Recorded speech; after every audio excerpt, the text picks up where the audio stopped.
শুভ সকাল বন্ধুরা। শুভ সকাল বললাম ঠিকই, কিন্তু এখন আর সকাল নেই, এখন প্রায় ওই 11টা মতো বেজে গেছে।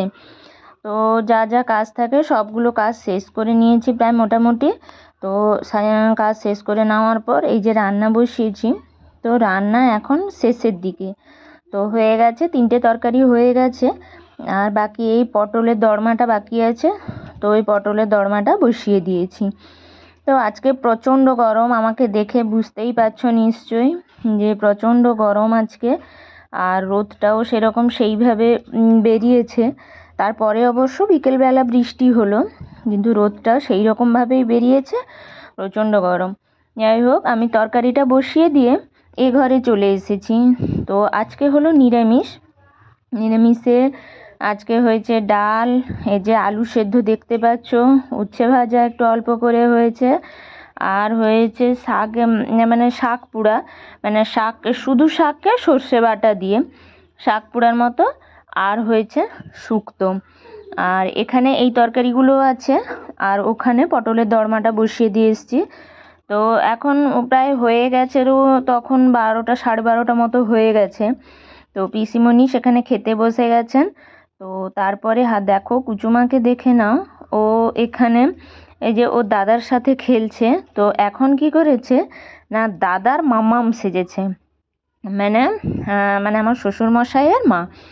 তো যাই হোক, মাম্মাম সেজেছে, দিয়ে তার দাদাকে শাসন করছে, খাওয়াচ্ছে, এইসব খেলছে। তো এখন আমাকে প্রচণ্ড গরম লাগার জন্য আমি তরকারি একদম বসিয়ে দিয়েছি। তো তরকারি বসিয়ে দিয়ে এখন চলে এসেছি একটু ফ্যানে বসবো বলে চলে এসেছি। তো ফ্যান থেকে উঠে তারপরে দুপুরে যেরকম খাওয়া দাওয়া হয়, খাওয়া দাওয়া আরও শেষ করে একটু রেস্ট নিয়ে তারপরে এসেছি। আজকে বিকেলে একটু ভেবেছিলাম ফুচকা বানাবো। তো ফুচকা বানাবো বলে যে দেখো রান্নাঘরে চলে এসেছিলাম। তো প্রথমেই আমি আটাটা নিয়েছি। আমাদের যদিও আশীর্বাদ আটাটাই আসে প্যাকেটে, ও সরি, আশীর্বাদ নয়, এবারে এসেছিল গণপতি প্যাকেট। তো ওই গণপতি প্যাকেটটাই আসে।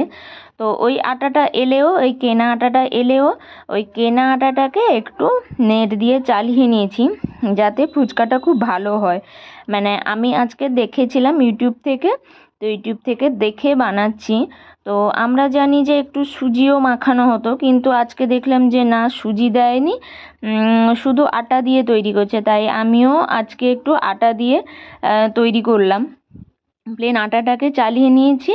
আর এই যে দেখো বেকিং পাউডারটা একটু বেশি করে দিয়েছি, যাতে মানে লুচিগুলো ফোলে আর খাস্তা হয়। তো ওই জন্য বেকিং পাউডারটা মানে বড় চামচ হলে 1 চামচ ভর্তি, আর ছোট চামচ হলে, যেহেতু চামচটা একটু ছোটোই ছিল, কুচুমার মোটা চামচ, তো ওই চামচটা একটু ছোট ছিল, তো ওই চামচটাতে আমি 1.5 চামচ দিয়েছি।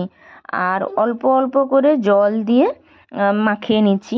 এককালীন মানে বেশি জল দিচ্ছি না, তো পাতলা হয়ে গেলে তখন অনেকটা পরিমাণে হয়ে গেলে কি হবে, তো এককালীন দিচ্ছি না। তো অল্প অল্প করে জল দিয়ে মাখিয়ে নিয়েছি। মোটামুটি ডালাটা হয়ে গেছে, এই যে দেখতে পাচ্ছ, মোটামুটি আটাটা এখন মাখানো হয়ে গেছে। তো ওটাকে ঢাকিয়ে রেখে দিয়েছি।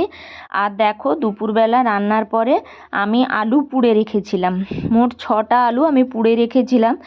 আর এই গন্ধরাজ লেবুর গাছ আমাদের ঘরে আছে, তো ওই গন্ধরাজ লেবুর গাছ থেকে একটা লেবু আর একটু পাতা, ওই নরম নরম পাতা, মানে ওই তেঁতুল জলে মাখানোর জন্য এনেছি।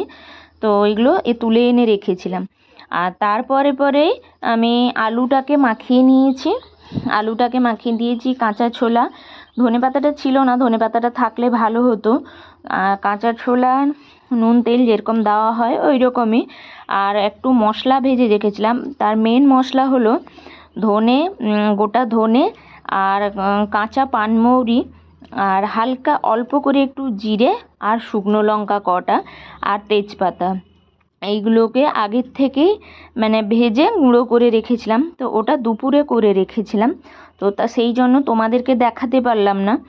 তো ওইগুলোকে ভেজে গুঁড়ো করে রেখেছিলাম। তো ওই ভেজে গুঁড়ো করে রাখাটা, ওটা বেশি পরিমাণেই করে নিয়েছিলাম। তো ওইটা আলুতে মাখিয়েছিলাম, আর সঙ্গে কাঁচা ছোলা দিয়েছিলাম, ওইটা আলুতেও মাখিয়েছিলাম। আর এই যে টক জলটা তৈরি করেছি, এবার চলে এসেছি এই রান্নাঘরে। ওই টক জলটাও যে তৈরি করেছি, ওই টক জলে একটা গন্ধরাজ লেবু, একটা পুরোপুরি দিইনি, মানে অর্ধেকটা দিয়েছিলাম। তো ওই গন্ধরাজ লেবু বীজগুলো বের করে দিয়ে লেবুটা চিপড়ে দিয়েছিলাম। আর ওই যে পাতাটা ছিল, ওই পাতাটাকেও চটকে দিয়েছিলাম সঙ্গে করে। আর এই যে গুঁড়োটা দেখতে পাচ্ছ, ওই গুঁড়োটা এই পেপারের মধ্যে বেঁধে রেখেছিলাম। তো ওই গুঁড়োটাও ওই টক জলে দিয়েছিলাম। আর মানে যে লবণটা আমরা ঘরে খাই, ও লবণটা কিছুটা পরিমাণ, আর বিট লবণ কিছুটা পরিমাণ, তো ওইগুলো দিয়েছিলাম ওই তেঁতুল জলটার মধ্যে। তো ফুচকা যেমনই হোক না কেন, তেঁতুল জলটা কিন্তু খুবই টেস্টি হয়েছিল। যাই হোক, আর এই গন্ধরাজ লেবুটা চিপড়ে নেওয়ার পর গন্ধরাজ লেবুর খোসাটা কিন্তু ফেলে দিইনি, খোসাটা ওই লেবু জলের মধ্যেই, সরি তেঁতুল জলের মধ্যেই ফেলে রেখেছিলাম। তো যাই হোক, তোমাদের দাদাভাই ওই দিন ঘরে ছিল, তো ওই দিন ঘরে থাকার পর বলছিল যে তেঁতুল জলটা খেতে খুব ভালো হয়েছে।